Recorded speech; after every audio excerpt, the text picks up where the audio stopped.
Ho ho! Hey there, guys, it's Santa Flick, and Merry Christmas to everyone watching. And if you don't celebrate Christmas, well, nevertheless, you're in store for a good time. Thank you so much for joining me. And with all that said, put the cookie down! And this is it. Don't get scared now.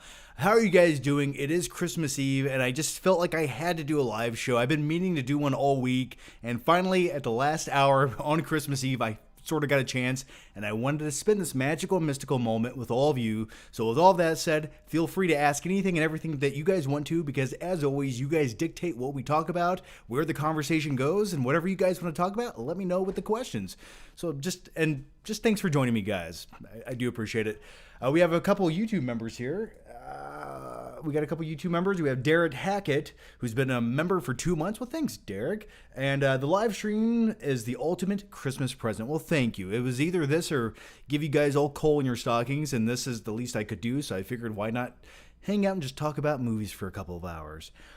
James Dozier he says, hey, Merry Christmas. Well, hey, how's it going, James? Merry Christmas to you as well. And, all right. Yeah, so it's been a hectic week, guys. I put up a couple videos this week. I'm making movie reviews once again. There you go. Consistency is the key to success. But I have a 17-minute Spider-Man No Way Home review up right now on the Flickpick channel, my other channel. And then I just put up a Matrix movie review yesterday. FYI, the movie's not very good. It's actually terrible. But nevertheless, so new videos. Go check them out if you want to. Okay, so I'm excited, guys. I'm ready to go. I got my Macaulay Culkin Home Alone shirt on. Let's just dive into the questions. Carter Lovejoy says, Merry Christmas, John. Thoughts on It's a Wonderful Life, starring Jimmy Stewart and directed by Frank Capra. So I have seen The Wonderful Life maybe once or twice. It's never been one of my favorite Christmas movies to go to. I actually think I own it. I own the steelbook back there. It's a nice looking steelbook. I just have not seen it in a very, very long time. I always remember it being like a really good movie, and every time I went to my grandparents' house, for example, it was always playing. But yeah, for me, when it comes to holiday classics, especially around Christmas time, I'm a Home Alone guy, obviously. But beyond that, Jingle All the Way. If I want to watch some holiday trash, I watch Jingle All the Way, or A Christmas Story, or maybe like the Santa Claus, for example. But thanks for the question. We have one here from Flickpick My Dog. Well, thanks, Josh. Thank you for that. How's it going? We got another one here from Sons Geek, and they say, Merry Christmas, John. Huge fan of your content. Well, thank you. Thank you so much. I appreciate that. That's always nice to hear. I'm not going to lie to you. Sometimes when I'm editing videos at 4 o'clock in the morning where I haven't slept for 30 hours and I'm just like taking shots of caffeinated beverages to keep my brain going before it melts on my ear, and I'm like editing the video and tweaking every little thing, and I'm just like, please end. Those comments are what keep me going, so thank you. All right, you guys are already killing it. You guys are killing it already with the questions. Thank you guys so much. All right, where do we even start here? Where's Daniel? Where's this question at? Where's this? Okay, there's sort of a delay going on. I'll just go down this list. Daniel Jones says, I like Home Alone 2 more than I like the first. Thoughts? Well, Daniel, I think you're preaching to the choir on this one. Home Alone 1 is a better screenplay. It's a better movie. It really is. But Home Alone 2 gives you all those things you like about Home Alone 1, but they repackage it, they copy and paste it, and they put it in a slightly more interesting setting, which is New York. So it's just more of the same, but there's more. So you get all those same things plus some. I really enjoy the hotel sequences in Home Alone 2. A large cheese pizza. That was a terrible Tim Curry accent. But I like when he has his little candy drawer with all the snacks and cookies and goodies. And I also love when the one guy is serving him ice cream and he's in his bed and he's like, would you like 2 scoops, sir? And Macaulay Culkin's like, 2? Make it 3. I ain't driving. I'm just like, yeah. But with all that, in Home Alone 2, first of all, I think if you guys have watched my channel for a while now, you guys know where I'm going to go with this. The detriment to Home Alone 2 is the pigeon lady. She's utterly fucking disgusting to look at. She ruins my appetite, and I refuse to look at her. I have to skip past those scenes nowadays. If I'm eating and the pigeon lady comes on, and she's like covered in bird shit, I'm just like, No, no, no, no. Don't get me ranting about the end of that movie. It's the most selfish ending of all time, where Macaulay Culkin just says, "Hey, here's some Christmas ornaments, you homeless person. Rather than giving you one of the 800 presents over in my penthouse hotel room or some of my dad's cash, I'm gonna give you a Christmas ornament so you can always remember me." How about a nice hot meal and a warm bath, Kevin? I think she'd rather have that. Maybe give her some hand sanitizer to clean the bird shit off. But I still love Home Alone 2. It's so great. Thank you for the question. The next one comes from Rick LP. About to watch my favorite Xmas flick, Batman Returns. Oh, Batman Returns 1992. Give it to me right now, baby. The penguin in that movie is my spirit animal. I love it. I'll show my French flipper trick. Yeah, it's technically a Christmas movie. It's a dark, bizarre, twisted Christmas movie, but I love it. Yeah, absolutely. I mean, you could watch something like Die Hard, or you could watch even Iron Man 3 had a Christmas vibe. Anything that's directed by Shane Black has a strong Christmas vibe. As far as a Christmas movie I'm going to watch tonight, I'm not sure. I'm undecided right now. It was either make a live show or go to sleep. Those are the two options, but now I'm sort of like energized and ready to go. Maybe I'll watch the Santa Claus, and I'll tell you why the Santa Claus with Tim Allen has a special place in my heart. It's because it stars Tim Allen, and essentially the concept behind the Santa Claus is you have this guy, and he gets divorced, and he has a kid that he sees on the weekends, and that was more or less my life growing up with my dad. And I always remember, like, if my dad would fall off the roof, he would become Santa Claus, and it would be so fun because we could go on a magical sleigh all night. But that never happened, unfortunately. I was like, Dad, why don't you just crawl up there? I heard a noise. Crawl up there and see if you can fall off. By the way, I learned an interesting, I'll call it a flick fact. I learned an interesting flick fact the other day about the Santa Claus. The original concept behind that movie was Tim Allen's character hears a burglar on the roof, and he actually goes outside and shoots him, and then he falls off, and then Tim Allen becomes Santa Claus. That's originally how it was supposed to go down, but Disney's like, that shit's a little bit too dark. I don't know if we can do that, but I think that would have been great. All right, the next one. By the way, guys, thanks for the questions. I'm trying to catch up here as quickly as I can. George says, and thanks for the super chat, George. John, what 2021 movies do you still need to see or want to see? To be honest with you, George, I'm trying to think of something I need to see. There's probably one or two movies I somehow skimmed over this year, but I think I caught up on everything that I really wanted to see. The last movie that was sort of a movie that I wanted to see that I never got a chance to was Green Knight. Now, listen, I know anything coming from A24 is going to be very artsy, to say the least, and I love some A24 films. I love something like The Lighthouse. I loved it. But when I went into The Green Knight, it just it almost felt like it was being artsy for the sake of being artsy, to the point where it got to the third act of the movie, and I won't spoil anything, but essentially they just waste 20 minutes of your life in the third act of that movie. But it's beautiful. The movie is so beautifully shot. It looks great on 4K. The cinematography, some of the scenes are great as well. It just feels like a movie that was just like I don't want to use the word pretentious, but I'm going to use the word pretentious.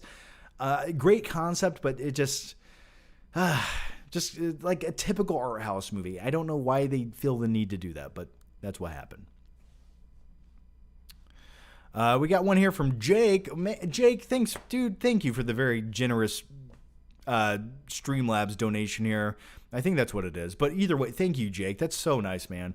Merry Christmas, John. Thanks for a year of entertaining streams. Well, dude, thanks. Yeah, this doing the live streams, like I said, I will keep it real with you. This is the most enjoyable thing I get to do when it comes to YouTube. I truly mean that. If you guys are entertained by this, that's great. But you guys entertain me by letting me just answer questions and go off the fly. This is entertainment to me. Plus, like I said, this is almost therapeutic in a weird way. Take that how you will. But thanks, Jake, and thanks for the very generous Streamlabs donation, man. We got another one here. Let's see. I don't want to miss anything. Let's go up here. Josh Coffey says, and by the way, Josh has been a YouTube member for 8 months. Yay! Thanks, Josh. Just got a Turbo Man at Walmart. It's turbo time. You know what I think I'm gonna watch tonight? I was talking about the Santa Claus a few minutes ago.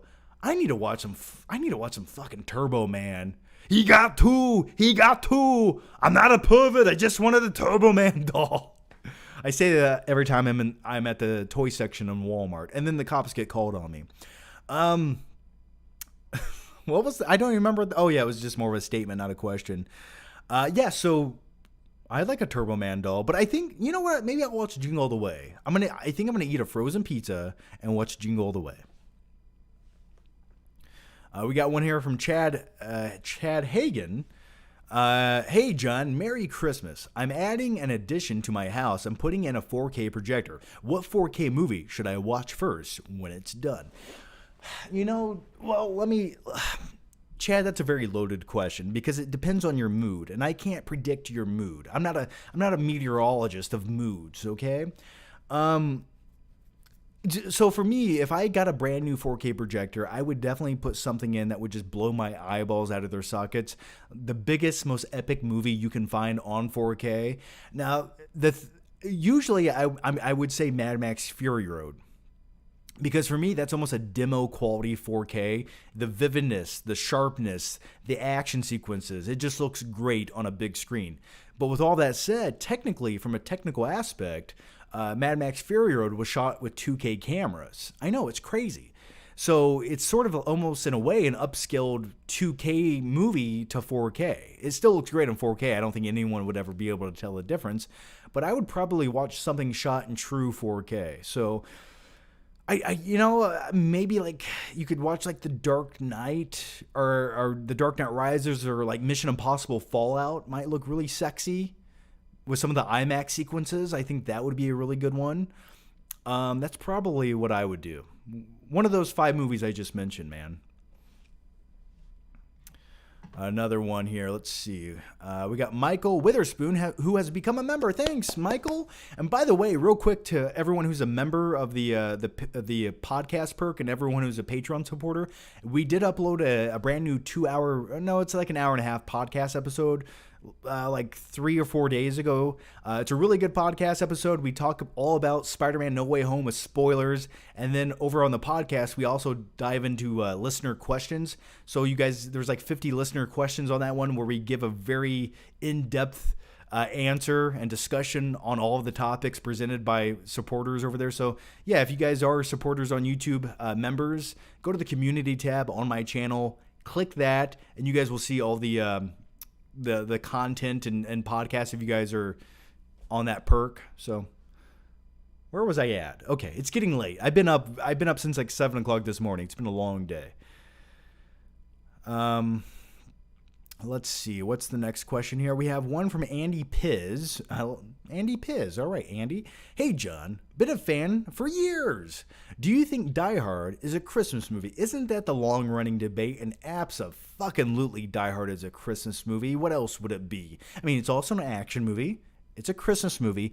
But with all that, it's a damn good time is what it is. Now, I still prefer Die Hard 3 with a vengeance. But yes, Die Hard, I would say it can be a Christmas movie.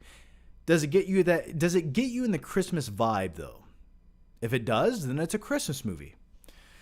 MKF30 says, Merry Christmas, John, not with family. And by the way, you've been a member for 8 months. Yay. No, I hung out with family earlier this evening, had dinner, then went to hang out with some more family and some more friends, and it was a good time. So I spent the whole evening hanging out with family, and now I'm here hanging out with my other family, the Flicksters. Do you guys want to be called the Flicksters? I don't know. Is that okay? I don't know. I'll call you guys the Flicksters. If we were a gang in the movie The Warriors, we would dress up like baseball players and be called the Flicksters. That is it. So, yeah. So I hung out with family earlier. I'm not orphaned or anything. No, actually, my family, what happened was they went on vacation and they forgot me, and I'm all home alone. So I hope no one breaks into my house because I don't have micro machines to keep them out. We got one here from Mike Peter. Thoughts on Jim Carrey version of The Grinch? You know, I've seen the Grinch movie directed by Ron Howard one time in my life. And the thing about that is, did that come out in like 2002, 2003, or maybe like 2001? Either way, it came out at a weird time when I was like a teenager. So I wasn't really into Dr. Seuss live action movies. So I saw it once and I was like, I'll never watch that again. But the thing I respect about a movie like that is, first of all, Jim Carrey was a perfect casting choice. And I love the practical makeup effects on Jim Carrey because they made him look like the live action version of the Grinch. And I don't think there's any complaints with that. If they made that movie today, it would just be like a motion capture suit or something, some bullshit like that. But yeah, I've seen it once. I just never had the urge to go back and rewatch it again. Another Christmas movie I've only watched once and never had the urge to watch again was like the Polar Express. I just never had the urge to watch it again. I don't know. All right, let's keep going here. God, the questions, you guys are killing it already. All right. Let me scroll up here. Hang on. Here we go. Okay.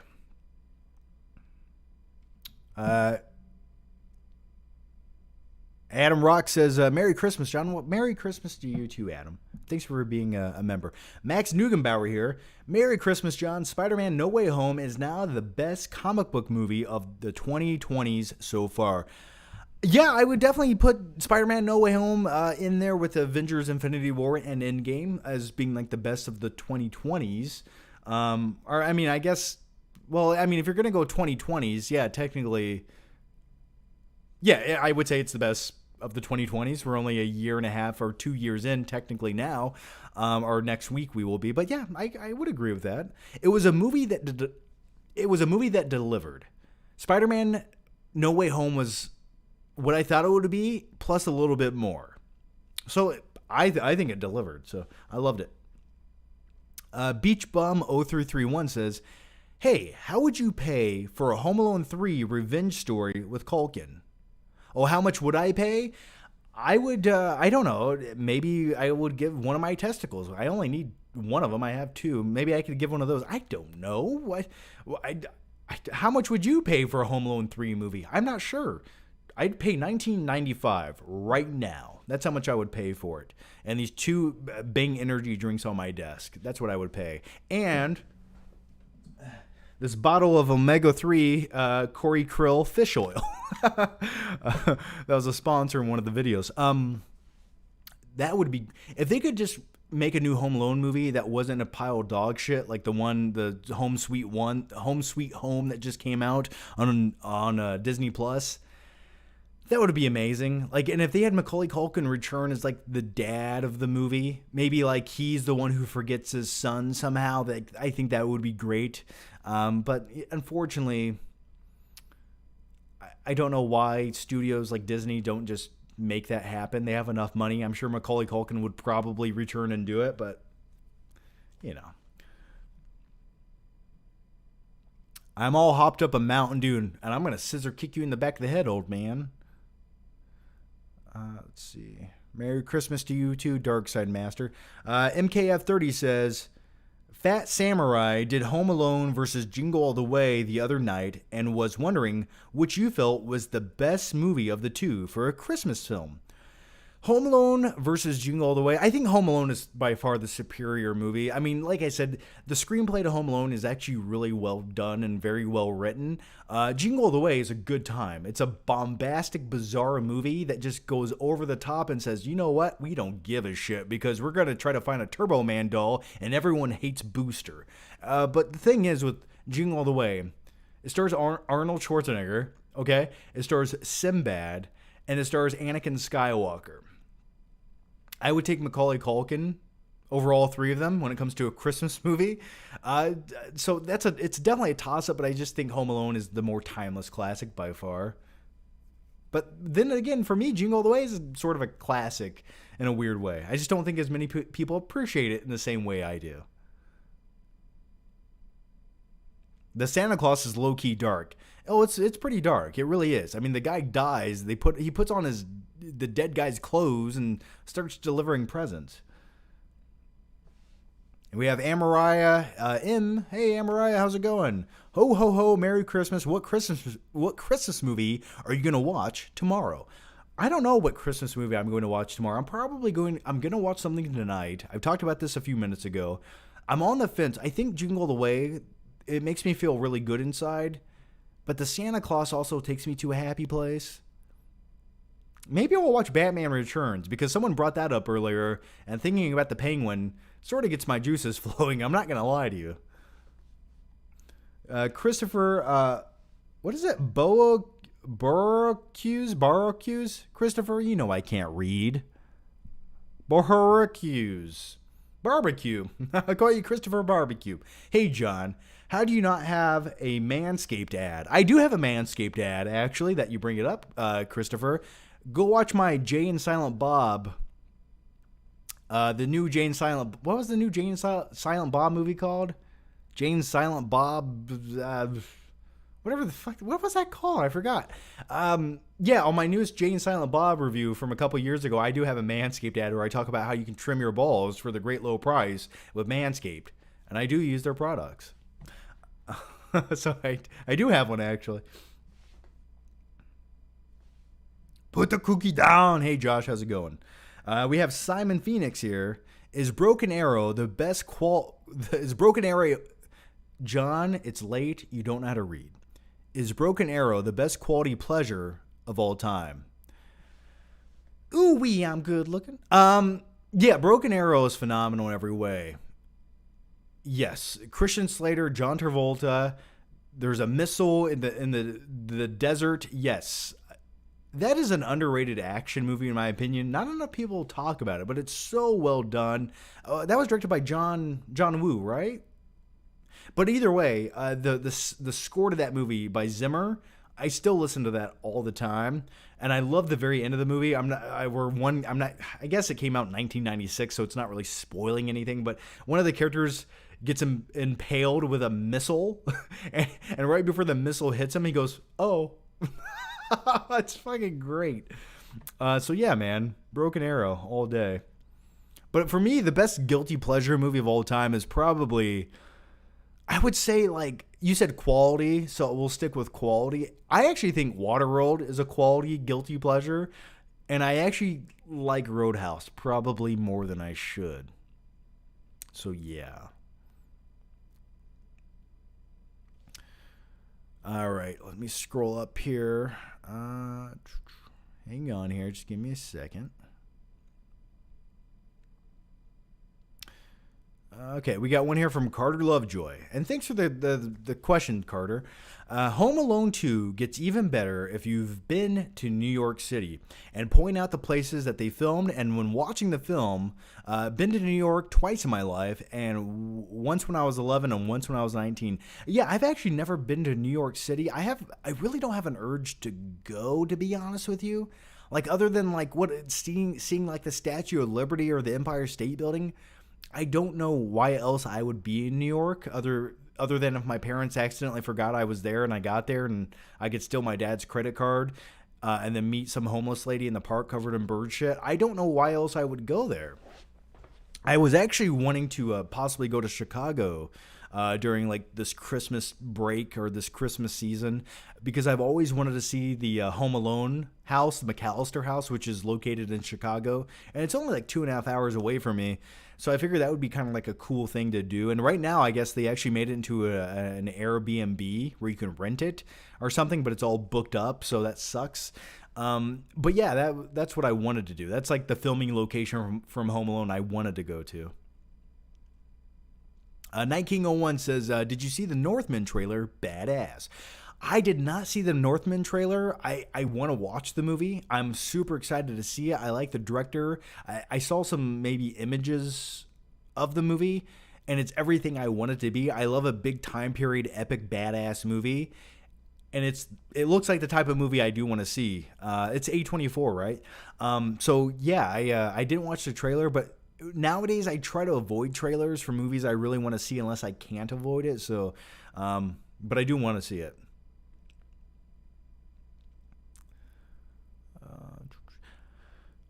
We got one here, Michael Parton, who's also been a member for 11 months. How's it going, Michael? Which Christmas cartoons do you like? I know a lot of people love the Charlie Brown Christmas cartoon. I'm trying to think of some Christmas cartoons. You know which Christmas cartoon I used to love as a kid? The Jetsons Christmas movie. Am I making that up? Does that exist? I feel like I used to watch it all the time. Judy Jetson. I loved that. And Rosie, their maid, looks like a toaster. I love it. I think that's a thing, right? There is a Jetsons Christmas movie. Or am I making that up? Elroy Jetson? I loved it. By the way, speaking of the Jetsons, randomly, I feel like that could be a really good live action comedy movie. Imagine a family in the future, but it's like a comedy movie. I don't know, just putting that out there. Just say, hey, studios, if you're listening, that's one idea. Take it. Do what you want with it. I'm sure it would be better than the shitty Matrix movies you're making. All right, the next one, let's see. Ryman 6000 says, Merry Christmas, John. How excited are you for Book of Boba Fett? Also, what is your least favorite Marvel movie? Yeah, we are. A few friends and we're actually talking about Book of Boba Fett tonight and Obi-Wan. I'm excited, dude. Give it to me right now. When it comes to like Disney Plus series, when it comes to the Marvel shows, I'm sort of just like, I'd rather just watch the movies. But when it comes to the Disney or the Disney Plus Star Wars shows, that gets my juices flowing. That makes me want to sip some eggnog all night. Take that however you will. But I'm excited for it. I'm more excited for Obi-Wan than Boba Fett. I don't know why. I just watching like an old guy play Boba Fett. I don't know why. He looked very stilted in his performance when he showed up in The Mandalorian, but I am excited to see it. I'm curious what they do with it. So, and my least favorite Marvel movie. Oh man, where do I start? Probably this Thor: Dark World might be one of them. I really hated Iron Man 2. I thought that was really underwhelming. I would say those are my two least favorite off the top of my head. But then again, Captain Marvel didn't do much for me either. I don't think I would ever go out of my way to go rewatch Captain Marvel again. Yeah, I might say Captain Marvel was my least favorite. I would probably rather watch like Iron Man 2. Yeah, maybe Captain Marvel. No. And I know some people are going to disagree with this. Captain Marvel and like the Eternals, or like, I know the Eternals technically, like, it looks like a real movie over Captain Marvel that just feels like formulaic Marvel typical bullshit, but like the Eternals to me was just such a mess of a movie that I was getting tired by the end of it. Like I was literally wanting to fall asleep. So I hope I answered your question. Mike Spoon. Hey, John. Merry Christmas. It hasn't really felt like Christmas, to be honest. You know what, Mike? I sort of agree with you. Like, I remember 4 days ago, I was like, oh shit, Christmas is in 4 days. It just doesn't feel like Christmas anymore. And with all that said, would you guys like me to go off on a rant and a tangent real quick? Is it me, or does nothing feel as special as it used to? Maybe I'm a bitter old man and I'm dying inside, but what I mean by that is, do you remember, like, for example, we'll go with movies. Do you remember when a movie was coming out? And there was so much hype to it, and you were so excited to go see it at the movie theater. And then, like, it was the talk of the town because it wasn't completely saturated across the internet, and not everyone leaked every single image of the movie. And then you kind of had to like wait months and months for the movie to come out. And you got so excited when you went to go buy like the DVD or the Blu-ray or whatever. And it just felt like something more special. But now everything just feels like content. It's like, here's this next big thing. You guys are going to talk about it for a week and then it's just going to dissipate into obscurity. So nothing feels like it's timeless anymore. Everything just feels like it's just instantly regarded on the side of the road like trash. And by the way, Merry Christmas, everyone. Okay, let's keep going here. So I watched Jingle All the Way again, and that movie just cured my soul. I think that's what I need. I need something pure and unadulterated, like Jingle All the Way. The ending, though, when he's flying around, kind of takes me out of it, but it's still such a cheesy flick to watch. Yeah, the ending of Turbo Man, when he's literally flying around like a superhero, and then you have Sinbad's character who's chasing little Janie to get the Turbo Man doll, and he's like literally going to kill this kid and throw him off a building. It's like, what is happening here? But let's just back up. Before all that shit happens, Sinbad literally takes a package out of a bag and blows up a building with a whole bunch of police officers surrounding him. Did you hear what I just said? He committed an act of terrorism. And by the end of the movie, he gets arrested. Merry Christmas. You're going to prison for the next 45 years. But no one talks about that. All right, the next one comes from Michael Parton. I watched P2 on TV last night and forgot how underrated it is. I've never seen P2. I know a lot of people said it was like a nice, simplistic movie. It's not the parking garage movie, but yeah, I've never. I don't think I've ever sat down and watched it. But thanks for the question, Michael. James Dozier. Named your favorite Christmas movies or TV special. For me, it's Christmas Story and How the Grinch Stole Christmas from 1966. Oh yeah, The Grinch Stole Christmas from 66. That's a good one. Yeah, for me, The Christmas Story or A Christmas Story, that never gets old. Anytime that I always remember, I would go over to someone's house on Christmas Day, like as a kid and as a teenager, and they would be playing that movie for 24 hours straight on TBS or TNT, either one. And I would watch the movie probably 4 times during the Christmas day. And I just like instantly, like it's one of those movies like you can just keep rewatching it and rewatching it. I love movies with like narration. So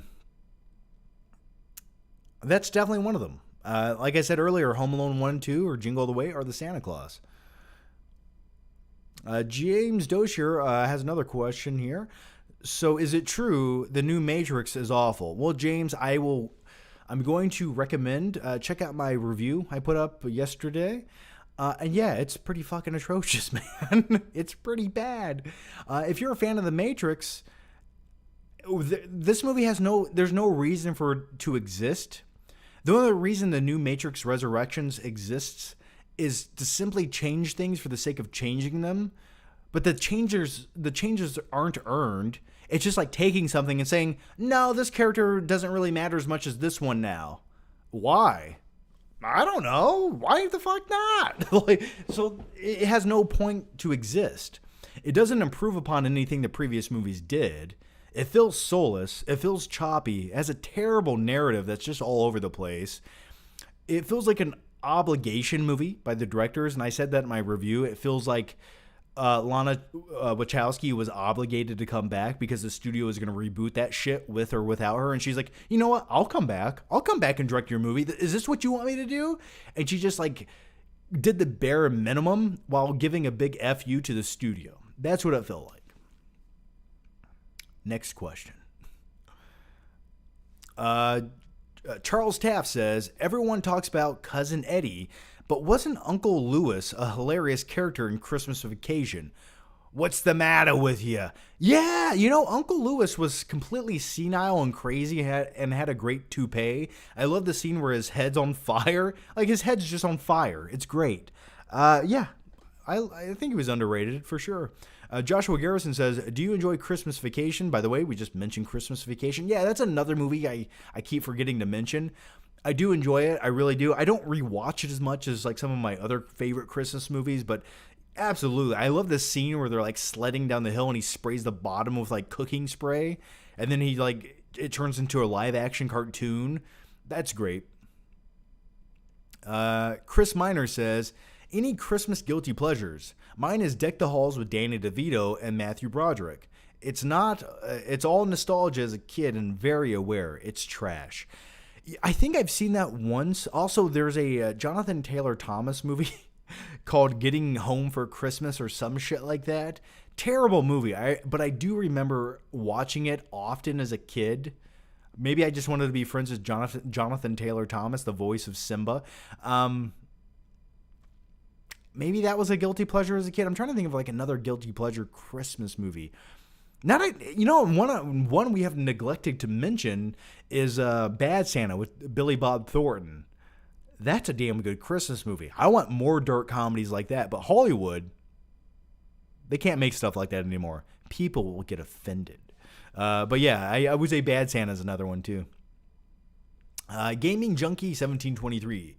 Hey John, after watching Home Alone again, I just noticed the American Psycho reference. Cool, huh? Oh yeah, the narration. Yeah, I use all the products, and then something about deodorant and then aftershave and toothpaste or something, and then you use. Yeah, it's great. I actually just watched it the other day, and I was thinking American Psycho. I was like, this is beautiful. I don't use alcohol because alcohol dries out your skin and makes you age quicker. Yeah, I love the scene in Home Alone where he's getting ready. I did all the major portions, including my belly button. Luis Javier Rubio says, Merry Christmas. What are your thoughts on the Rocky movies and Creed movies? And by the way, Lewis, I'm going to call you Lewis. I always call you Lewis. Thanks, man. Thanks for the question. A very generous super chat. Always appreciated, man. Merry Christmas to you. My thoughts on the Rocky movies. I love Rocky 1. Rocky 3 is good. Rocky 4 is like the most enjoyable, quickest movie of the entire franchise of Rocky movies. Rocky 5 doesn't exist in my soul. Balboa is a nice like return to the franchise. It was better than it probably could have been.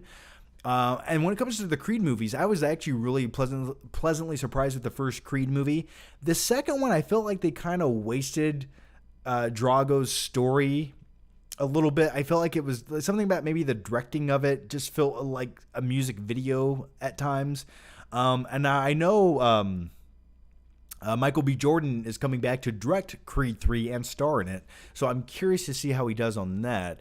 But yeah, I like the Rocky movies. And by the way, if you guys haven't watched the Rocky vs. Drago, the Rocky 4 Stallone cut of the movie, it's pretty good. It really does add some stuff to it and make it a slightly better movie. So I would recommend watching that. I actually really enjoyed it. I almost want to put it on my top 10 favorite movies of the year list because technically it's a new movie, isn't it? So,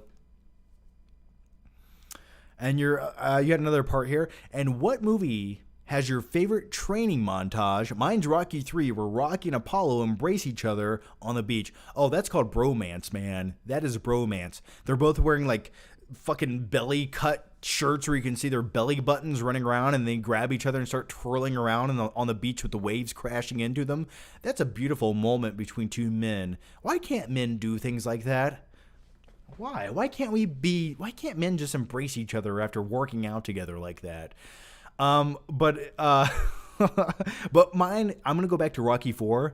That literally has a 15-minute training montage sequence that starts with him working out in a cabin. Then you have Drago working out in a scientific study facility where he's like shooting up the juice and he's going, oh, oh, oh, as he works out. That makes me want to instantly do push-ups. But then the best part of that is it ends with Stallone climbing to the top of a mountain and screaming, Drago! Like, Jesus, that is badass. So yeah, I'd go with Rocky 4s. And thanks for the question. Michael Parton. As a horror fan, I always hated a certain Christmas horror film known as Silent Night, Deadly Night. I've seen it 15 times and still hate it. Well, if you hate it so much, why'd you watch it 15 times, my good man? Yeah, I don't think I've ever seen it. The last Christmas horror film I watched was, God, maybe Krampus? And it wasn't a bad movie. It was just a movie I never had the urge to ever watch again. Yeah, I think maybe that's it. I'm sure there's probably some other stupid movie I watched, but yeah, I've never seen it. But you watched it 15 times, jeez. Josh Coffey says DCEU news: Michael Shannon as General Zod confirmed for new Flashpoint movie, and Michael Keaton reprising his role as Batman in Batgirl. Keaton is now Batman's DCEU, yes. Or is now in the DCEU. Yeah, I like that Keaton's returning. He's sort of almost in a weird way like the Tobey Maguire of the DC universe in a way. Give me as much Michael Keaton as old Batman as you possibly can. That's fine by me. And I'm glad DC is sort of like giving fans what they want to see. General Zod coming back is interesting to me for the Flashpoint movie, because the Flashpoint movie is a movie where you can essentially do whatever you want. So if they don't capitalize on that, what a missed opportunity. But absolutely, wouldn't it be amazing if Christian Bale's Batman came back for like just one cameo scene? I'm sure he never would, but that would be glorious. But yeah, Michael Shannon, General Zod. I'm General Zod. I just love in the Batman versus Superman movie where General Zod is basically just a stuffed rubber dummy floating in a pool of piss. So that's what they did with him in the movie. All right, let's go to the next one. Mike Peter says, with Matrix 4 and Ghostbusters Afterlife, is it really safe to say Hollywood has no idea how to write sequels/remakes of classic franchises? Now, I didn't hate Ghostbusters Afterlife. A lot of people loved it. I just feel like there's a lot of things in that movie that when you have like actors returning once again, I just feel like there's a way to introduce them in a much more epic way. And I felt like it was really underwhelming the way they sort of just showed up by the end of the movie. Like, just little tweaks and changes like that. Now, as far as the movie goes, Ghostbusters Afterlife wasn't like an insulting movie. It wasn't a bad sequel. It was like, oh, okay, that was an entertaining sequel. At least they kind of tried something different. But sometimes I would rather just see what was so... Like, I'd rather them just recreate what was great about the original movies. Like, why do these kids have to live in a small town where there's nothing interesting happening? Why can't they live in the city, like where the originals took place? It just, the city scenery and the skyline and the background of New York in the movie just makes it far more interesting to watch. I just feel like there's more elements you can work with. So, but yeah, I didn't hate it. But yeah, I do agree. Like, another example of like Matrix 4. Now Matrix 4 is a perfect example of how Hollywood makes shitty sequels that are way too meta, way too on the nose, and have just lost everything great about them. Like, I just felt like Neo in the new Matrix movie was like, he was just felt like they just like dragged him off the street to stand around in the movie. Like, he didn't really have any purpose or reason. He's just standing there. So yeah, I agree. The next one comes from MVS. Merry Christmas, Flickster. I went to the theater yesterday to see Matrix Resurrections. Wanted to like it, but ended up wanting to OD on blue pills. Oh yeah, give me that blue pill. I will take 15 of them and overdose and just pass out and die. Yeah, I knew. See, I had a very... Based on the trailers, I got the sense this was not going to be the movie people wanted it to be. And I watched that shit on HBO Max at my house with no pants on. I was like, I'm not going to the theater to watch this garbage. Why would you? Why would you leave your house and pay hard-earned money to watch such a thing? Just watch it at home. So much easier. So yeah, man, but really, did you have a question? Oh yeah, more of a statement. But yeah, Merry Christmas to you as well. James Dozier says, what was the best Christmas present you got on Christmas morning? You know, I think back as a kid, there's a few really cool things. Like, as a kid, everything's great, you know, because it's almost unobtainable unless you get it on Christmas. I think one year we got a Super Nintendo, and my sisters and me all had to share it, which was fine. And I remember we just played like Super Mario World for like 6 months straight. Just like going through every map, trying to find every little secret passageway. And I remember that was really cool. Another great Christmas present I got, and this was back in 1990, I want to say 96. excuse me, maybe 1996. They had these remote controlled vehicles, and now it was like a little motorcycle. It was two wheels, and on top of the motorcycle there was like this yellow guy who had like a yellow helmet. And to turn the motorcycle, the guy on top would like swivel back and forth like this. And I remember getting that on Christmas Day. A friend and I got the same present because we both wanted it. And I remember we were out on my street in front of my house, and I lived in the middle of like nowhere. And we had like creeks on each side of our road. So my friend and I are driving the remote control cars around. We collide into each other. Mine goes flying off in a ditch. The battery flies out of mine. Keep in mind, I'd just been playing with it for like 10 minutes, and I could never find the battery. And I was so pissed. I forgot that existed. But nevertheless, yeah, those are a couple of really cool Christmas presents. The next one comes from Sano. Thoughts on Nolan's $100 million Oppenheimer movie? Well, I'm excited to see it. I will always give Nolan movies a chance, and I think they will always be a cinematic-looking, epic-looking movie, to say the least, or have a really great look to them. As far as the actual screenplay, after Tenet, I'm always hesitant to see what he's going to do. But I like that Oppenheimer might be a little bit more simplistic. I like the $100 million budget isn't cheap by any means, but it's cheaper than the last few movies he's directed. So I'm excited to see it. I know it's a time period movie. Hopefully it's good. I'm hoping. Charles Taft says, Bad Santa is a Christmas comedy classic. Am I wrong? Oh, no, you're not wrong. In the opening scene of Bad Santa, he's banging some chick in a dressing room, and I just remembered this vividly in the theater. And I was taking a drink of my soda, and when he says the line, "You ain't gonna shit right for a week," I choked on my soda. It came out of my nose. So that's what I remember vividly about Bad Santa. Never gets old. Papa Shom, I wish I could live in the house in the movie A Christmas Story. I wish I could live on that street. It looks like a cozy place. You know, it's crazy. I used to live in Cleveland, Ohio, and the Christmas Story house is in Cleveland, Ohio.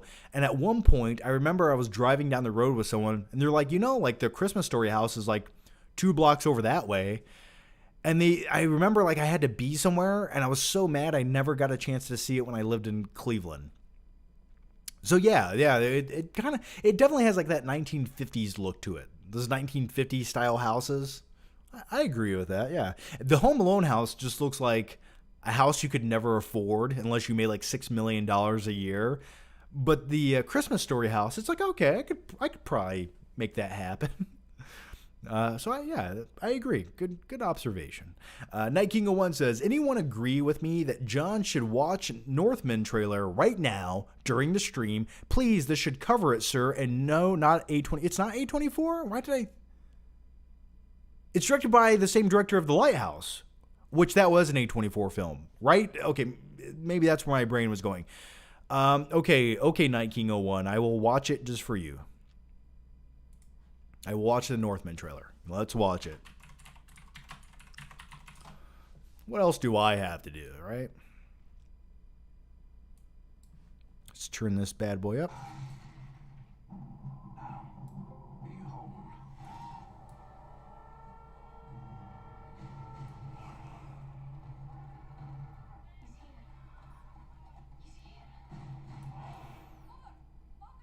Definitely has that epic vibe. Oh, Nicole Kidman's in this? Wow. Willem Dafoe, man. I love it. Your fate.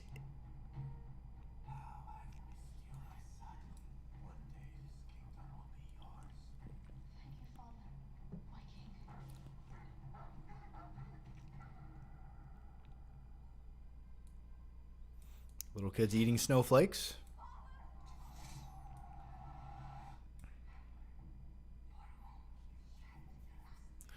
It's definitely going to have an artsy feel to it. Where there's like a witch he's imagining.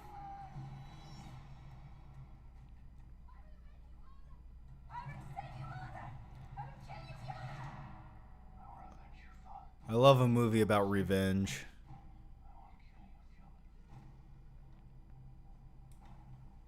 It would be great if this was on the level of like a modern day Gladiator.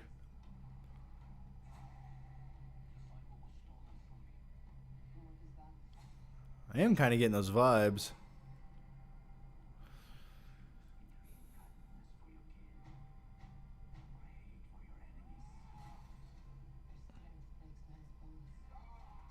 No, it's Anya Taylor-Joy's in it. Why did I not know that? She looks like Elsa from Frozen.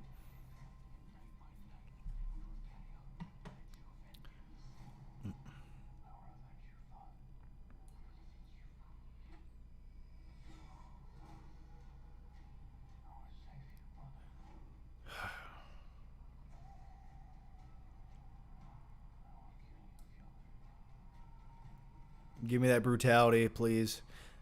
It's definitely art house, that's for sure. There's a lot of close-ups of people whispering for no apparent reason, but I like it. Yeah, it looks good, man. April 2022. Give it to me now. Yeah, can't wait. Visually, it looks perfect. I love the cinematography in it. It looks beautiful, actually. So, there. Did I fulfill your needs? It looks good. But sometimes I like to savor the flavor for trailers, man. All right, the next one comes from Mike Spoon. And thanks for the question, Mike. John, please. I need a real good John Campea impression for when his fans ask him if X Factor should play X role and how pissed he gets, or when he talks about Man of Steel is the most underrated comic book film ever. I'm sorry I put you through the pain. Is this really what you wanted for $10? I mean, I will do it. I will whore myself out for you and do whatever you say. All right. And for our next main topic, well, first, before I preface with this, now I don't actually have insider information, but I do want to preface with this. Take this with a grain of salt. Now, I heard through the grapevine. Now, here, listen up for 1 second. Henry Cavill, if he came back for Man of Steel, which, by the way, you guys know, I truly feel it's the most underrated film of all time. But with all that said, someone actually left a comment the other day, and this little pissant, he said, I don't know. Is that what you wanted? That's all I have to give you. Merry Christmas. Papa Shome says, John, what do you want Santa to bring you for Christmas? I want him to bring me John Campea. And Grace Randolph so we can all play a game of life together. I want a beautiful blonde girl in red lingerie with a red bow, but I never get it. I think what you want is someone to kidnap someone. I think... What you want sounds illegal, sir. Well, I hope Santa brings you what you want tomorrow. I really do. I just hope it's consensual. Good luck, man. Thanks for the question, though. You know what I would rather have? I would like a trash, not a briefcase, a trash bag full of $100 bills.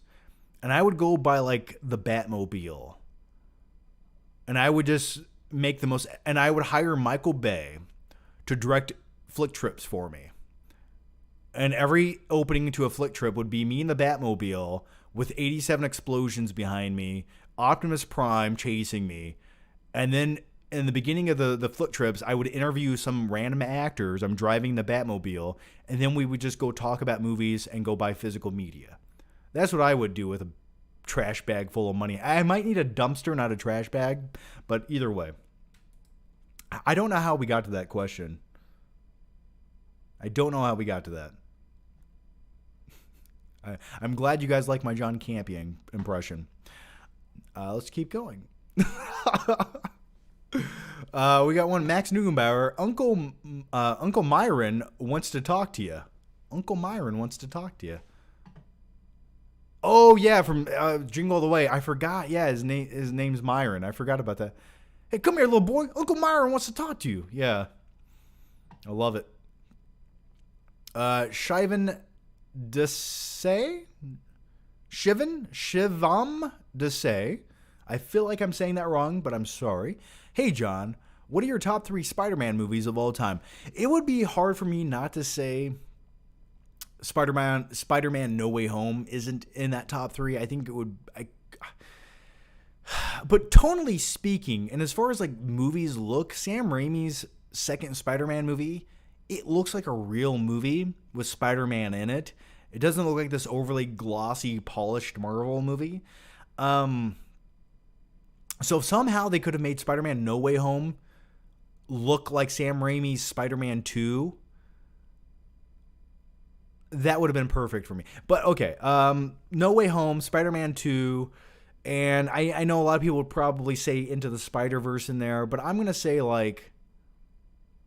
that actually, Into the Spider-Verse, Spider-Man 2 with Tobey Maguire, and No Way Home.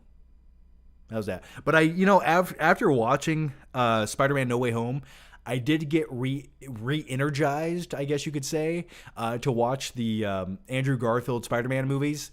Now, the first one is watchable. Like, I remember it always being, like, slightly watchable. The second one is what I most want to go back and revisit, because I have not watched that since theaters, and I did a review. I shit all over the movie. I hated it, but I want to go back and revisit it, because I found, like, a newfound love for Andrew Garfield. So, and by the way, if they made another Andrew Garfield Spider-Man movie where he is, like, the 30-year-old Spider-Man in another universe, I think there's a lot you could do with that. Because Tom Holland can be like the college kid Spider-Man, but if you had Andrew Garfield being the older Spider-Man, that I think there's a lot you could work with there. Or let's say worst case scenario. Well, no, it's owned by Sony, so they would never put it on Disney Plus. But I feel like it could also be a really good series as well. Let's see. The next one comes from Watchtower Studios. Matrix 4 has one of the worst cover songs at the end. Well, that was a throwback to the original Matrix movies, wasn't it? Wasn't that a throwback song from one of the originals? Or was that a new song? I felt like it was a song I heard in one of the earlier 2000s Matrix movies or something. I will just say the bad cover song at the end was the least of that movie's problems. Everything else was that movie's problem. Andy Piz says, John, how do you get to the Sour Patch Kids sculpture, and can I buy it off you? I will sell that Sour Patch Kids... Sour Pads? Sour Pads? What the hell are those? I will sell that Sour Patch Kids sculpture to you for $5,000. Not a dollar less. And I'll tell you why. That is a coveted piece of art that you'll never be able to buy again. And how did I get that? I actually... there was a store of video chains called Family Video. And they went out of business a year and a half ago. And I went into one right when they were closing. And they had that in the corner. And I was like, how much for the Sour Patch Kids guy? And she's like, $50. I'm like, sold, done. I will take it. Because I would have paid triple that right on the spot. So that's how I got it, for $50. Best $50 I've ever spent in my life. It really is. Like, look. And it's, let me show you how big it is. Hang on. That sounds weird, but hang on. Look at that.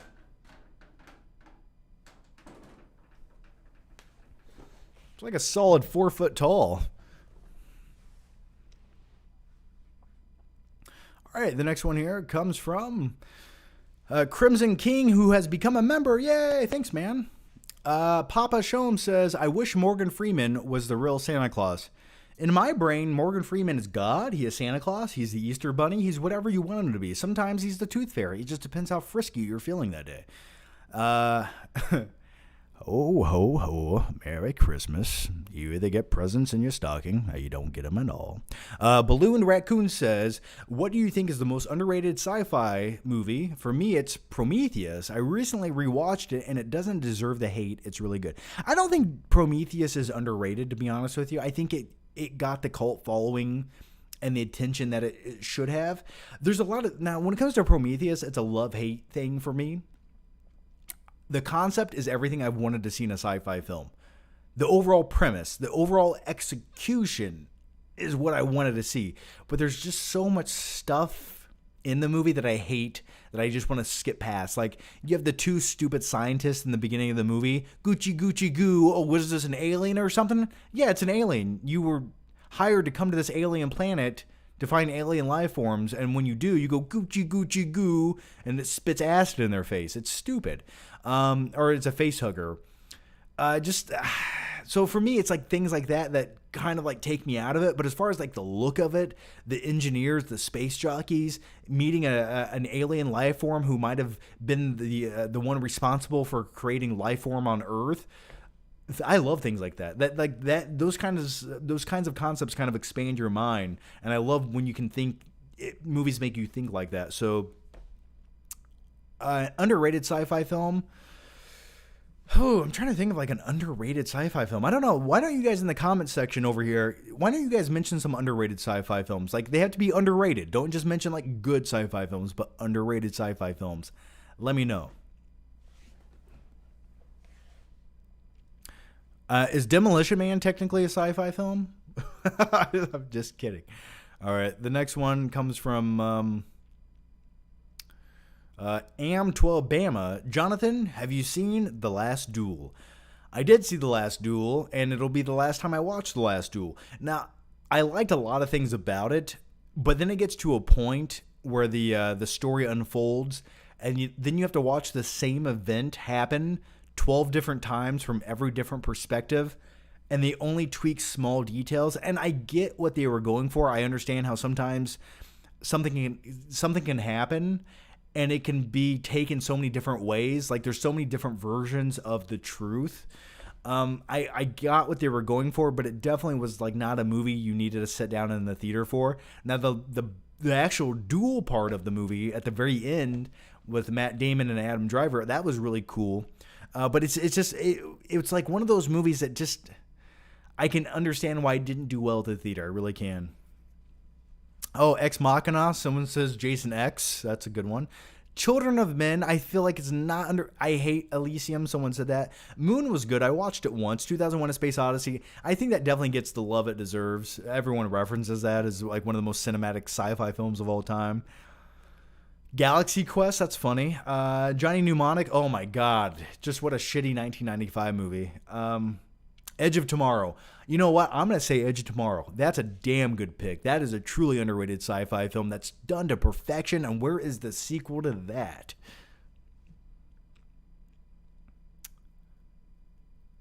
Yeah, definitely Edge of Tomorrow. Time Cop, I've seen it a few times. Probably the best Jean-Claude Van Damme movie. Event Horizon, The Island. Yeah, The Island's probably pretty good. The Island's one of Michael Bay's better movies he's ever made. And Scarlett Johansson has never looked better, in my opinion, in a movie. Just putting that out there right now. What was her name? Jordan Echo 6 or something in the movie, whatever her name was. The next one comes from Josh Coffey. Members Live Zoom Stream 2022, New Year's Eve. Yeah, I do want to do a members live chat where I can bring you guys into the chat and give you guys some video options where we can all look at each other's face. Yeah, can Zoom do that? So if I have Zoom, how many people can I invite into a Zoom call? And do I just send you the link to the Zoom thing? If that's the case, that's probably what we'll do. We'll probably do like a Zoom call. Yeah, I think we can make that happen. Charles Taft says, Hans Gruber is the greatest villain ever in my opinion. He's intelligent, pure evil, charismatic. He really stole the show. I agree with you. I do agree with you. John McClane. But the other thing is, I actually liked the actor that he also played Hans Gruber. My brain cannot remember what his name is because I had way too much alcoholic eggnog earlier tonight. But I actually prefer his villainous role in Robin Hood, Prince of Thieves. Take that how you will. Him playing the sheriff of Nottingham in Robin Hood, Prince of Thieves, for me, like he chewed up the scenery in that movie even more than he did in Die Hard.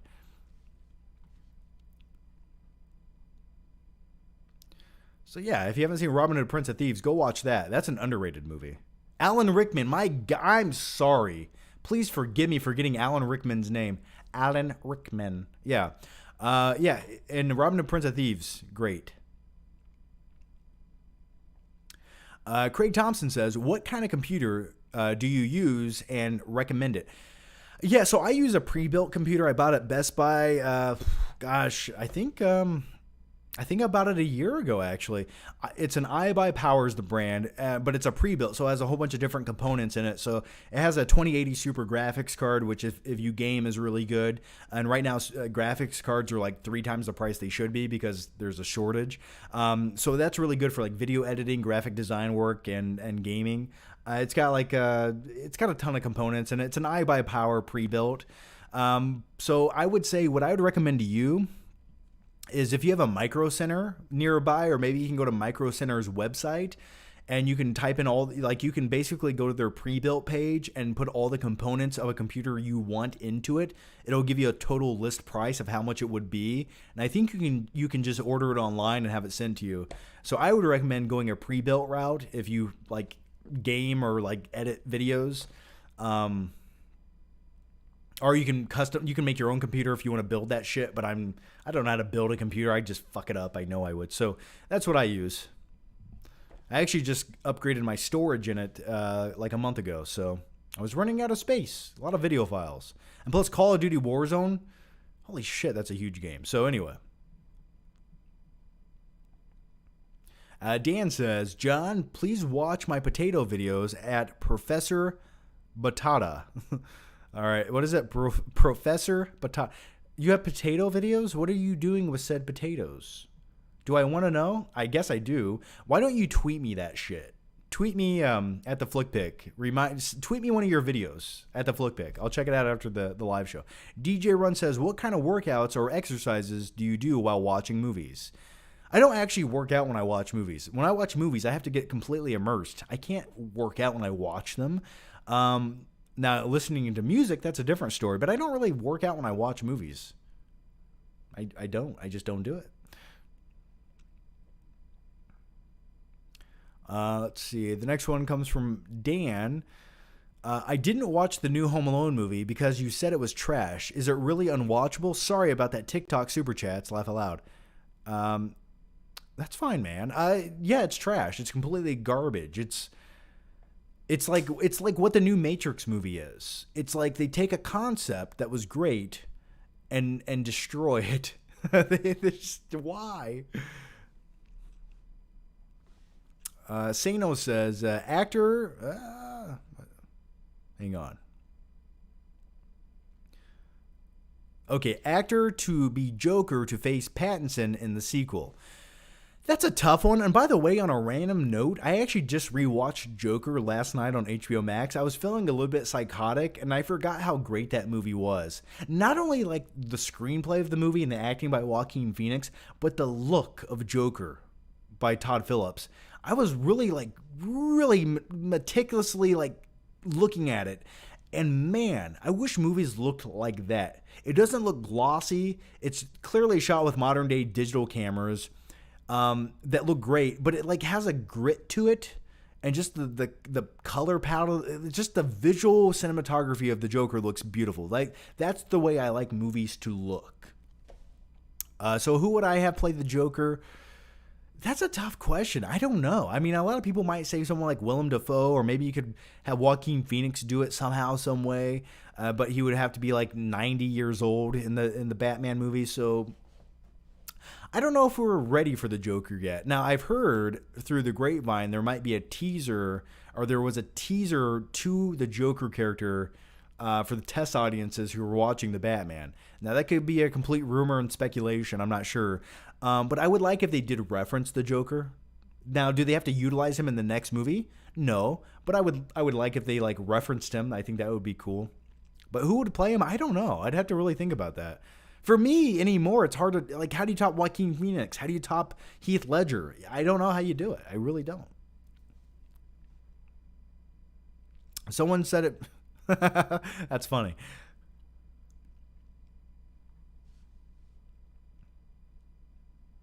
Papa Sam says, you ever worn a Santa Claus thong for your girlfriend? Unfortunately, I have not. No, I'm hoping I get that request one day. Time is running out, I assure you. Let's see. DJ Run says, favorite animated film of all time? Are you talking about computer animated or animated animated? If we're going to go hand-drawn animation for the most part, I'm going to go with Aladdin from 1992. Give it to me all day. My favorite Disney animated movie of all time that never gets old. Street Rat, Rift Raft, I don't buy that. And if I'm going Pixar, probably the first Toy Story. That to me just is like the timeless movie from Pixar.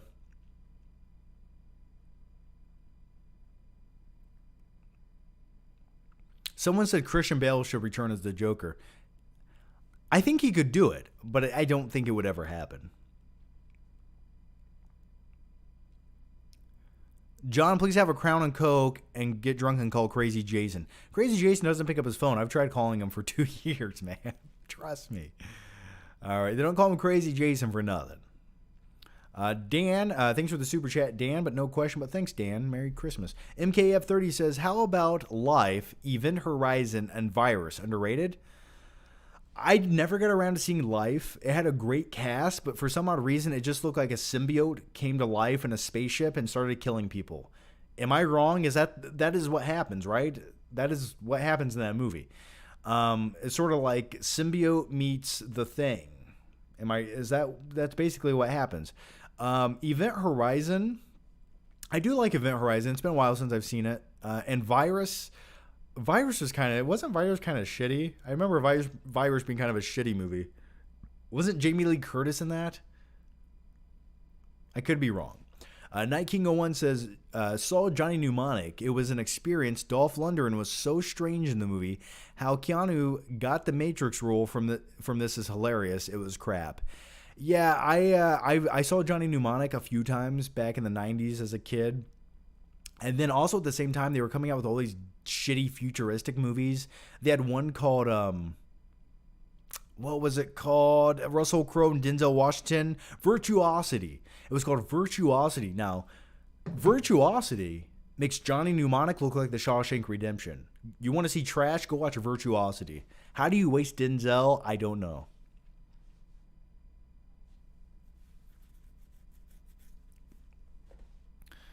The next one comes from 94 Moonstar. New here, but wanted to say Merry Christmas. Well, hey, thanks, man. And welcome. Yeah, thanks for that, man. Glad to have you. Yeaman John.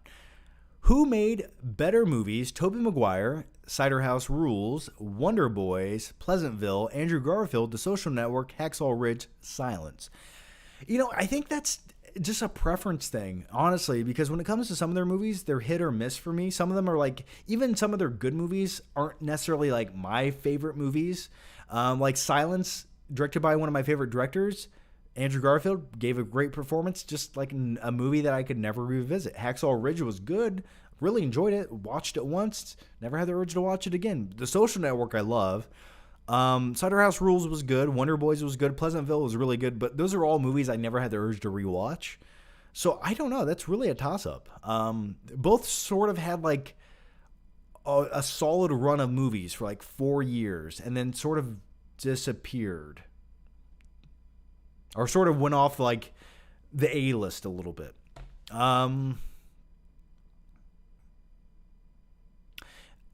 I'm curious to see what Tom Holland does in the future. If you want to keep it in the Spider-Man universe of things, Tom Holland's a young dude. What is he going to be doing in 10 or 15 years? What kind of movies will he be making? That would be interesting. So, Claudia Rogajon says, watch the movie, the one with Jet Li. What the fuck was that? Nobody knows. I just love the end of the movie where he's like, I am blah, blah, blah. I am no one's bitch. And he starts fighting 500 clones of himself. It's so great. Alex Carr says, one casting choice I was not a fan of for The Matrix Resurrections was Neil Patrick Harris, but I thought the movie as a whole was better than the third. Oh, I'd rather watch the third Matrix all day over this newest abomination. That it just feels underwhelming. Neil Patrick Harris, listen, like certain times he works, but other times I just can't look at him and take him serious. Like the Gone Girl, directed by David Fincher from a few years ago. I thought Neil Patrick Harris in that movie, he felt like he was cast right. But in this, it just felt odd. I was like, yeah, I'm kind of taken out of this movie a little bit. And then where they go with his character and where they go with Trinity's character, I was just like, this is just getting worse as the time goes on. And this, by the third act of that movie, at the very end of Matrix Resurrections, I couldn't believe what they were doing. I was like, it felt so cheap. Guillaume Labelle. Guillaume Labelle? Where's that name from? Is that French Canadian? I think it's French Canadian. Yeah, look, right? Merry Christmas, you filthy animal. Well, thank you for that. And keep the change. Watching both Home Alones 1 and 2, the only two greats in the franchise. 3 is a guilty pleasure. Yeah, I never liked 3. It just felt so cheap to me. I didn't like the character of Alex in that movie. Like, he just doesn't have that same screen presence as Macaulay Culkin or the likability. He just feels like a little kid actor. But Macaulay Culkin, when he's a kid actor, just something about it just felt... He felt so likable. Like, he just felt like a likable kid. Like, if you were a kid, that's the kind of kid you want to hang out with. You know? He's basically like a mini MacGyver who's really interested in if toothbrushes are approved by the American Dental Association, and I respect things like that. Herb, is this toothbrush approved by the American Dental Association? Oh, I don't know. DJ Run says, can you do a Christopher Walken impression as Santa Claus? Well, you know, I'm going to come down your chimney and leave you something beautiful. You have milk and cookies. I'm going to eat them. And then I'm going to... Yeah, I don't know. Was that good? It wasn't good, but that's what you're getting. Night King 01 says, what was with the soundtrack in Matrix 4? Ear rape. Something about the soundtrack in that movie didn't really stand out to me. So I was kind of just like my brain. The weird thing is I don't even specifically remember the music in the movie because I was so like focused on how shitty it just was. I was like, okay, where are they going with this? And every time there was sort of like a good idea in Matrix Resurrections, like a slight good idea, I'm like, okay. And then it just like doesn't go anywhere and they go to the next thing. I'm like, okay, why is this movie 2.5 hours? I don't know. Because really you could have summed up everything that happened in that movie in 12 minutes. It's almost like a retcon of the previous movies in a way. But really, once again, it was just a big FU to the studio by Lana Wachowski. That's basically what that movie was. So I don't know how they read the script for that and said, okay, let's make that. Like, that did nothing for the property. And if Warner Brothers ever planned on rebooting that and going a different direction, they just, like, shot themselves in the foot with this movie. Because now no one has faith in that franchise anymore. Terrible. Adrian Lamelli says, have you seen Kids 1995? If so, thoughts. Kids 1995 is a depressing, gritty, gross movie that it's also directed by the same guy who directed, I want to say Bully. Did the same director of Bully direct Kids? But it has like that gross, predatory vibe of directing to it. It's definitely one of those movies that makes you feel gross. By the end of the movie, you're just like, oh my God, this is getting dark. Yeah, I remember the way Kids ended, and I can't even tell you how it ends because I'm not going to say it because I'd get demonetized. But yeah, it was definitely a movie I think like teenagers should probably watch. Josh Coffey says, dude, remember when you gave Suicide Squad 2016 a B? 2021 flick pick is so much harsher on films. I love it. Well, the thing is, I did, and I regret giving it a B because I was in a really positive mood that day. But also in that review, sometimes, you see, here's why I hate giving movies a grade, because sometimes people only hear the grade. But I did say some negative. I had a lot of negatives in that review. I do so many negatives, but like for some reason my grade didn't match my negatives. But it's one of the. Sometimes you watch a movie and it's just like. Some days I'm like, there's some movies I go to watch and I'm just sort of apathetic towards it. Like, I'm just like, yeah, it was okay. So I didn't hate it. I didn't have high expectations. So you kind of let some things go because you just didn't hold it to this high of a standard. But yeah, I do regret giving it a B. And for that, I will punish myself right now. Never again. Let's go to the next question. DJ Run says, would you rather rewatch Matrix Resurrections or watch NFL playoff games? Ooh, man, it depends who's playing, probably. I don't even care about NFL. I never have. I never will. But probably I'd rather watch the NFL game. Just because, like, watching Keanu Reeves just stand around in a movie again for 2.5 hours, I just don't know if I can do it. Nike 01. Okay, I'll do this in the impression that it's done in the movie. This is basically an impression of an impression of an impression. Dad, go. Save yourself. Dad, go. That's from Batman Returns, 1992, where Max Schreck's son is doing a Christopher Walken impression. I love it. Dad, go. Save yourself. That's so terrible. Zach Mole. I actually think my impression of that is better than my Christopher Walken impression. Zach Mole says, Merry Christmas from Naval. I feel like I said that right. Naval, yeah? Training base. Oh, Naval Training Base. Okay. Been watching since middle school. I'm 23 now. Laugh out loud. You're the shit. Well, thanks, man. Thanks, Zach. And good luck with the training stuff, man, at the training base. What's going on there? Oh, Zach, you said a naval training base. I know how to read. Yes, from a naval training base, a naval training base. I thought it was like a foreign country. I was like, where's that at? Okay, yeah, Zach. Well, thanks, man. I hope you're having a good Christmas over there, man. I mean, that kind of... Sure, it's not fun being away from your family, but nevertheless, I will be your family for the remainder of this video. So thank you, Zach. And Merry Christmas to you, man. You've been watching since middle school? I'm getting too old for this shit. Am12 Bama says nothing, but thanks for the super chat. Oh, Am12 Bama, here you go. Here's your question, and thank you for the question. Rank the MCU movies from 2021. Okay, we got 1, 2, 3. We got 4 movies here. So clearly, we're gonna go with Spider-Man: No Way Home as number 1. Number 2 is gonna be Shang-Chi. Number 3 is gonna be Black Widow, and like I wish I'm gonna like a far in the distance is gonna be Eternals. That's my ranking. And thanks for the question, man.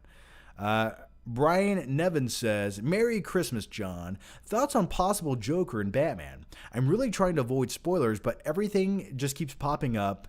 I need him in this movie now. Well, I think if they do reference him, he's not actually going to be in the movie. And maybe they're not actually even going to need to cast a specific actor the way they present him. It could be any minute thing referencing the Joker. So I don't know if he's in the movie. This is all speculation at this point. I don't think the Batman needs the Joker in it. Now, if they want to like set him up for the next installment somehow, some way, fine by me. But I just want them to focus on the villains they do have. But yeah, it would only make sense with an after credit scene to reference the Joker somehow.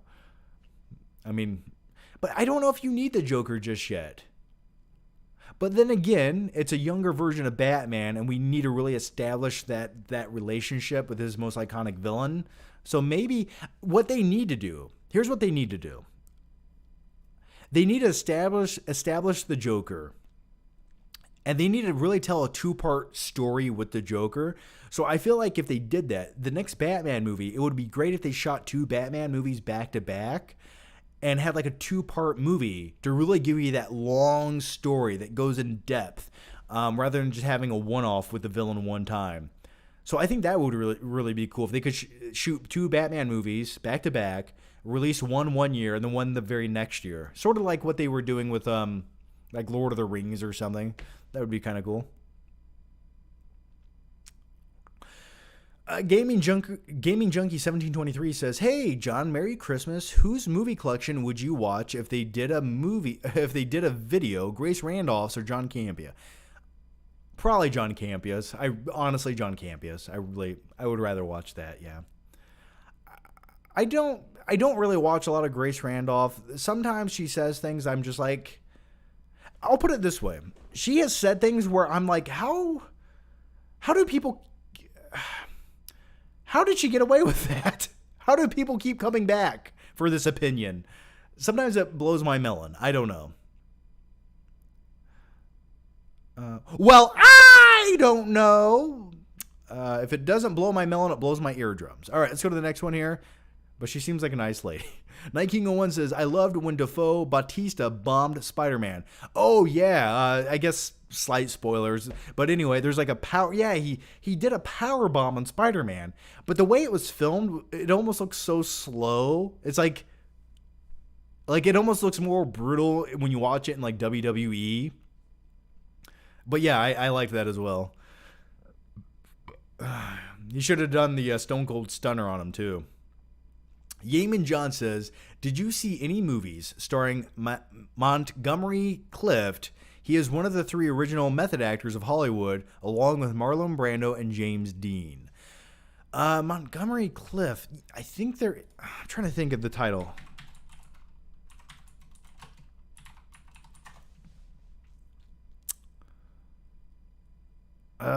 What are the movies? Let's see.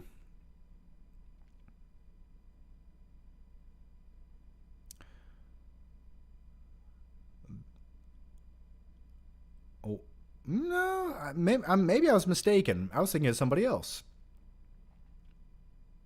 The last movie he did was in 1966.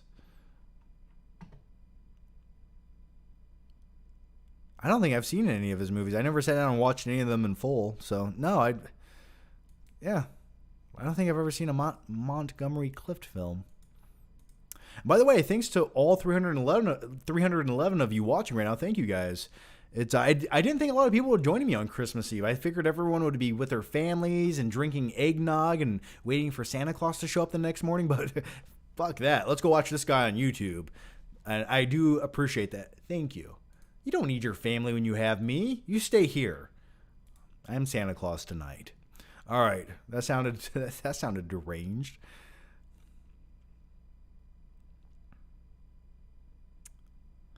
That's some Joker. Sorry, hang on. Oh, we got one here. Josh Coffey says the actor who is Christopher Walken's son in Batman Returns was Leatherface in Texas Chainsaw Massacre 2003. Andrew Bernowski, dude, is a giant man. Yeah, I knew that. Actually, I oddly enough knew that. Wasn't he also? No, it was a different actor. I was thinking of the actor who also played Sabretooth in the first X-Men movie. But yeah, I did know he was actually played Leatherface. He played another like masked character in another movie. There was something else he did as well, like where he wears a mask. The next one comes from Dan. I sent you a tweet, John. Merry Christmas, you filthy animal. Well, thanks, Dan, and I'll check it out after the live show, man. DJ Run says, do you think Omicron will shut down theaters again? No, I mean it's just another name for the same shit. It's just another name for the same stuff. It's fine. We'll be okay. I love when the media is like, we have a blizzard of madness coming and COVID cases. It's like, it's the same thing. It's been around for 2 years. It's the same thing. It's just the same. I mean, I don't see any dark clouds in the sky. Just don't let anyone sneeze in your face and wash your hands and do the best you can. You'll be just fine, I assure you. So I hope it doesn't, but it sounds like an excuse to do that. I'm just glad where I live, they don't do things like that. So who knows what Omicron's going to do in the future. Crimson King says, Merry Christmas, John. What 5 Christmas movies should I pick for tonight? Already seen Jingle All the Way and Home Alone. I have a video on my Instagram giving you my top 5 Christmas movies. Go watch that. But okay, so you already have, what do you have? You have Home Alone, Jingle All the Way. Watch The Santa Claus. If you're feeling a little bit gothic and creepy, watch Nightmare Before Christmas. If you're feeling kind of dark and seedy, watch Bad Santa. You can watch Christmas Vacation or A Christmas Story. Those are the pivotal Christmas movies everyone needs to watch. A lot of people like Elf. For some odd reason, I don't find Elf that funny. I don't know what it is. Maybe it's Will Ferrell acting like a little boy in every movie he stars in. It just gets old to me. But either way.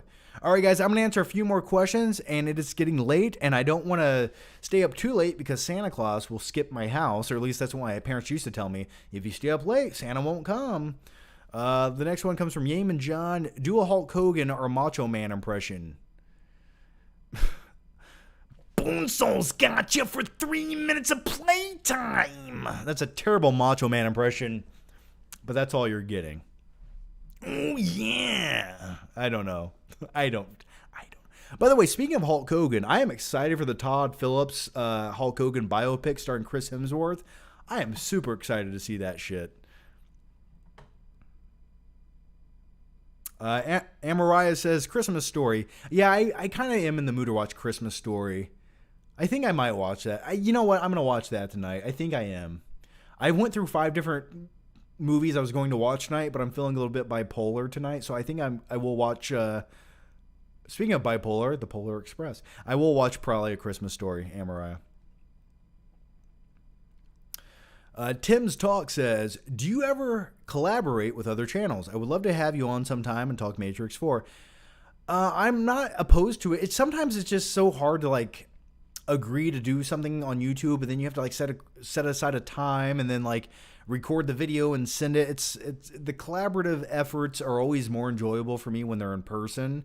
But yeah, if you want to like, I mean, I'm not opposed to like coming on someone's channel for, you know, a few minutes and talking movies or something. If that, you know, that's, if I have the time, I don't mind doing it. I really don't.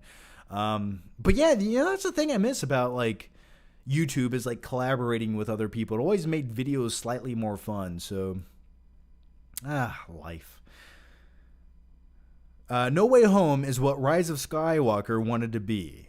Yeah, you mean enjoyable, entertaining, giving fans what they want to see, but actually doing it the right way? Bringing back nostalgia for a purpose and having a reason within the story, rather than just running out of ideas. That's the reason you brought back the nostalgia, Emperor Palpatine. Yeah, I agree with you. I do agree with that. All right, I'm going to answer a few more questions, guys. We have Night King 01. Merry Christmas, John. Watch Hard Boiled. I don't know if that's exactly the Christmas flick I'm thinking of, but when I want to watch some kick-ass action, I probably would watch Hard Boiled. Yeaman John says, do you think Dwayne Johnson is better as a wrestler rather than a movie star? He had a great feuds, great matches, great promos, and compared to his movies. Well, he just keeps doing the same shitty, generic, forgettable movies. And when this guy could be the greatest action star of this decade, he just keeps doing forgettable movies. He needs to take a movie that has some grit, some edge to it. It's well written, has a great screenplay, and takes itself serious, rather than doing these like comedy action movies. Like, do some real hard-hitting shit, man, and stop playing The Rock every movie. That's what he needs to do. That's what I would like to see. Crimson King says, and by the way, I loved The Rock as a wrestler. He was one of the greatest heels of all time.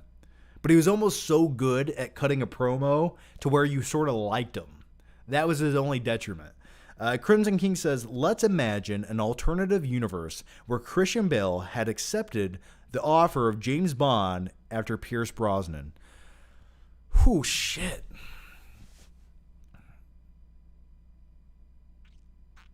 That would have been good. I would not have disliked that. I liked me some Daniel Craig, but man, Christian Bale could have probably brought something different to that. And you know, the great thing about Christian Bale is he can act, but you know the dude's going to get buff for the role. So I would have been okay with that. If that was an alternate universe, fine by me. Yeaman John says, is Andrew really done with Spider-Man? My thing with Andrew Garfield is that dude will come back and play Spider-Man if they ask him.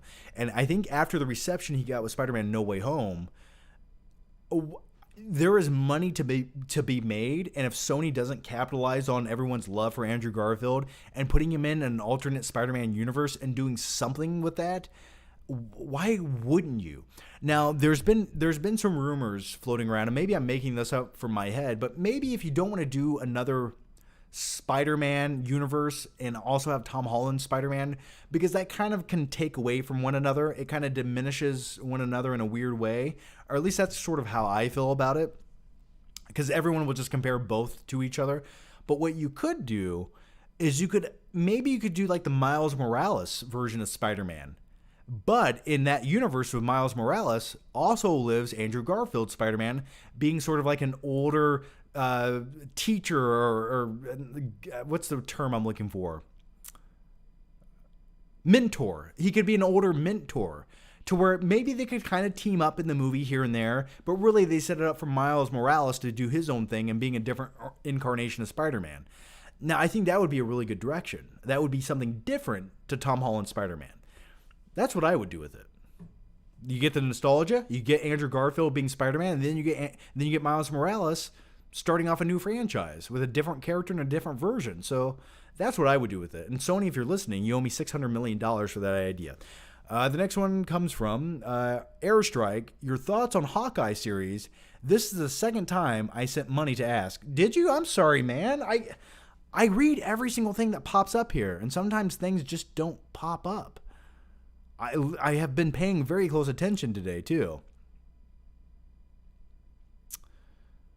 I'm sorry though, I missed it. So okay, when it comes to the Hawkeye series, I have only watched the first episode. Do I want to watch the next few episodes? Yeah, kind of, but they're not exactly like what I call binge watching material. Something about the Disney Plus Marvel series to me I just know they're gonna have some fun references, but nothing really matters. Like, they set a few things up, but in the grand scheme, you're sort of in the same place where you started off. At least that's sort of how I feel about them. I just feel like they have to tiptoe around the cinematic universe so much that they can only do so much. So I do want to watch it. I am intrigued, but I haven't got a chance yet. And thanks for the question. And Merry Christmas. Claudia Rogajon says, last time Rock gave a performance was Fast 5. Oh, I agree. You actually bought into him being this muscle-bound, oiled-up, badass cop, or whatever the hell he was, an FBI agent or CIA. Yeah, I agree. That was the last time he actually felt like he was like not hamming in a performance. I do agree with that. Night King 01 says, Rundown, still the best movie. Oh, I love me some Rundown. That's probably one of the best Rock movies overall. Directed by Peter Berg, and that's when Sean William Scott was being hired to act in movies in Hollywood. Yeah, the Rundown's a good time, and I watched the movie like a couple years ago. It still held up pretty well, and it also has Christopher Walken in it. Airstrike says, I love you, John. It's cool. Well, I love you too. Thank you, man. All right, guys, and thanks to all 300 of you still watching. It is, oh, by the way, it is Christmas now. If you guys live on the East Coast, it's Christmas. Yeah, it's 12/21. And Merry Christmas, guys. All right. I feel all warm and cozy with you guys tonight. I wish we could all sit beside a fireplace and watch Jingle All the Way together. I really do. We could sip some eggnog, eat some cookies, and we'll play with a Turbo Man doll. But unfortunately, this is the best we can do. So either way, guys, Merry Christmas. All right, I'm going to answer just like one more question here. So please, guys, no more questions, no more super chats. I just got 5 more. Okay. Okay, no more super chats, guys. Please don't ask anymore because I don't want to miss it and I don't want to leave you hanging. All right, we got this one here. We have Dan. Hello again. John, what's your favorite Van Damme movie? Mine is Kickboxer. I actually, oddly enough, enjoy Lionheart probably more than I should. And for some odd reason, Lionheart, if you've never seen it, it feels more like a Street Fighter movie than the actual Street Fighter movie starring Van Damme. But also Bloodsport is a really good movie as well. But I think Time Cop is probably one of his better movies he's ever made. Josh Coffey says, Zoom stream New Year's Eve, make it happen. I don't know what I'm doing on New Year's Eve, but in January, we'll make the members only stream happen for Zoom. I don't know how many people I can get into Zoom. I will look into it. I will figure it out. And when I do, I will let you know. John Paul Rodriguez says, I love you, John. Well, I love you too, John Paul Rodriguez.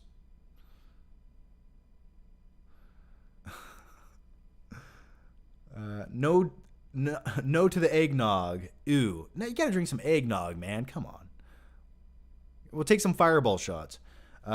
Reed Film says, only keep one. 500 Days of Summer or La La Land. I know a lot of people love 500 Days of Summer. I think La La Land, I would rather rewatch La La Land. I know people are going to disagree with that. By the way, it's coming out to 4K. Only because my first time watching it was over at a film festival in Zurich, Switzerland, which was crazy enough to be there in the first place, but they invited me there. And that was just a really cool way to watch the movie. So I think La La Land, but I don't love either of the two movies, to be honest. Like, I like them. They're okay, but like, I just like Ryan Gosling. Ryan Gosling in La La Land.